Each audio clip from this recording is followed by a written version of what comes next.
Toujours sur le circuit de Manicourt dans la Nièvre pour la 5e manche du championnat de France FSBK. Le résumé de la deuxième journée, c'est tout de suite.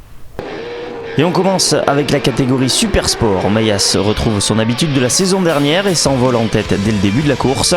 Derrière, c'est chaud pour les places restantes sur le podium entre Perret, Claire et Bercher. Les trois pilotes se tenant en 3 dixièmes de seconde. Dans le 9e tour, Bercher parvient à prendre le meilleur sur Claire. Le pilote de la Yamaha numéro 11 de Pierre Chapuis parvient à suivre le rythme de Bercher et parviendra même à se hisser à la 2e place à un tour de l'arrivée, avant de se faire reprendre par Bercher et même Perret dans le dernier tour. Victoire de Mayas qui se rassure devant Bercher et Perret. En Pirelli, Santo Dominguez réalise un bon départ et conserve sa place de numéro 1 Pirelli. Il devance Uribe et Perron. Dans le 7e tour, Perron parvient à prendre le meilleur sur l'américain. 3e victoire de Santo Dominguez devant Perron et Uribe.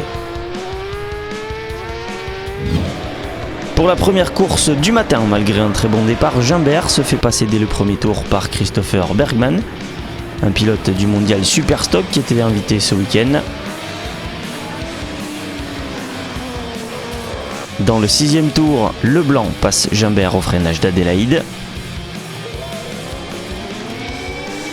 Et devant, ça roule vite, mais le danger vient de derrière, puisque dans le 8e tour, Tcheka hausse le rythme et passe Gimbert pour la 3e place. 4 tours plus tard, il prend même la mesure de Grégory Leblanc et s'empare de la 2e place. Victoire de Bergman devant Tcheka et Leblanc. En stock, Kenny Forêt conserve son leadership en finissant au pied du podium scratch. Pour les 2 places restantes, on a assisté à un duel entre coéquipiers du team Suzuki LMS et c'est Maître qui termine 2e devant son coéquipier Baptiste Guité. Le dimanche, il y a aussi la 2e course du week-end pour les sidecars. Et à son habitude, Huet et Harifon réalisent un très bon départ. Au détriment de Delannoy et Rousseau, ils sont imités cette fois-ci par l'équipage du side numéro 51. Une fois la machine mise en route, Delannoy et Rousseau récupèrent la 2e place dans le 3e tour. Et ils prendront le commandement de la course 2 tours plus tard. 9e victoire en 10 courses pour l'équipage champion en titre devant Huet et Harifon et Moreau Gadet. En catégorie F2, malgré un superbe départ et plusieurs secondes d'avance, Guignard et Pou voient leur avantage fondre comme neige au soleil après avoir rencontré 2 problèmes. Un souci de frein et un d'embrayage viennent gâcher leur fin de course. Dans le 5e tour, l'équipage Leblon-Farny en profite pour passer en tête dans la catégorie. Ils sont imités dans le 9e tour par Causé Le Lubez. Mais heureusement, Guignard et Pou parviendront à terminer quand même sur le podium F2. Victoire des filles Leblon et Farny devant Causé Le Lubez et Guignard Pou.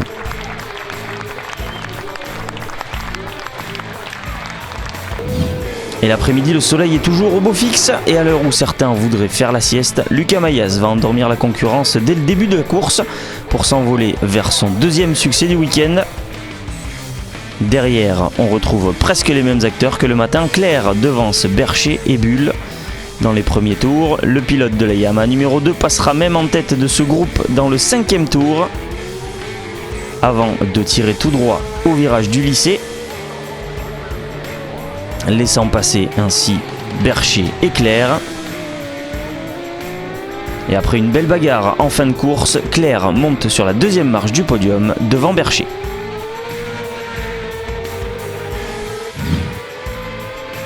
En Pirelli, Santo Dominguez partira à la faute dès le début de la course, laissant le leadership à Ivan Laetzig. Il devance Martin Renaudin, le pilote de la Yamaha numéro 75, et Hugo Cassadessus, qui réussira à doubler son coéquipier Jason Uribe dans le dernier tour. Et pour la dernière course du week-end, malgré un bon départ de Grégory Leblanc et Sébastien Gimbert, c'est encore le pilote suédois Christopher Bergman qui boucle le premier tour en course devant Gimbert et Leblanc. Le pilote de la Honda numéro 7 se fera passer successivement par Leblanc puis par Tcheka dans le 5e tour. Démonstration de Bergman ce week-end devant le Blanc qui marque de gros points et conforte ainsi sa place au classement provisoire. David Cheika revient en forme, lui qui a roulé blessé depuis le début de la saison. En stock, Forêt domine encore son sujet en terminant 4ème au scratch. Il devance Julien Millet et Baptiste Guittet qui cette fois-ci prend le meilleur sur mètre dans le dernier tour. C'est fini pour aujourd'hui, rendez-vous mercredi sur Motors TV pour le résumé complet de cette épreuve. Ciao ciao.